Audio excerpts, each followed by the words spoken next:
జిల్లా కేంద్రంలో ఘనంగా ఎన్ఎస్యుఐ 56వ ఆవిర్భావ దినోత్సవ వేడుకలు. ఆదిలాబాద్ జిల్లా కేంద్రంలో జెండా ఆవిష్కరించి రాష్ట్ర కార్యదర్శి తోట కపిల్ మాట్లాడుతూ ఎన్ఎస్యుఐ పుట్టినప్పటి నుండి విద్యార్థుల్లో దేశభక్తి నింపుతూ నిరంతరం విద్యార్థుల హక్కులకై పోరాడుతూ 56 సంవత్సరాలుగా నిరంతరం పేద విద్యార్థుల పట్ల జరుగుతున్న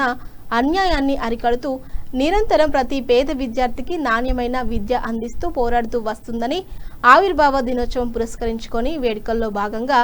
రిమ్స్ హాస్పిటల్లో రోగులకు పండ్ల పంపిణీ చేయడం జరిగింది. ఈ కార్యక్రమంలో ఎన్ఎస్యుఐ మాజీ నాయకులు జిల్లా కాంగ్రెస్ జనరల్ సెక్రటరీలు గౌలి సంజయ్, మల్యాల కరుణాకర్ గారు, ఎన్ఎస్యుఐ నాయకులు రిషి రాహుల్, వికాస్ పాటిల్, టి రాహుల్ తదితర నాయకులు పాల్గొన్నారు. విద్యార్థి లోకానికి ఆదిలాబాద్ ప్రజలందరికీ ఎన్ఎస్యుఐ 56వ ఆవిర్భావ దినోత్సవ శుభాకాంక్షలు తెలియజేస్తూ ఎన్ఎస్యుఐ ఆవిర్భవించిన నుండి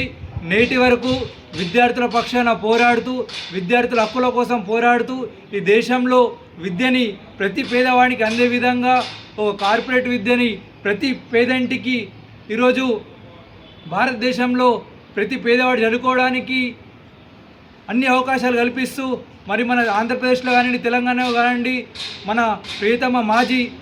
ముఖ్యమంత్రి వైఎస్ రాజశేఖర రెడ్డి గారు ప్రపంచంలోని ఎక్కడ లేని విధానాలు విద్యారంగంలో సంస్కృత విధానాలను తీసుకొచ్చు ఫీజు రింబర్స్మెంట్ కానివ్వండి, స్కాలర్షిప్లు కానివ్వండి, ఎన్నో వినూత్కరమైన పథకాలు తీసుకొచ్చి ఈరోజు ప్రతి పేదవాడికి విద్య అందే విధంగా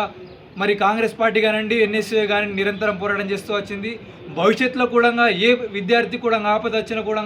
వాళ్ళ గడప దగ్గరనే ఎన్ఎస్యుఐ ఉంటాయని చెప్పేసి ఆదిలాబాద్ విద్యార్థులను తెలియజేస్తూ మరొకసారి ఎన్ఎస్యుఐ 56వ ఆవిర్భావ దినోత్సవ శుభాకాంక్షలు.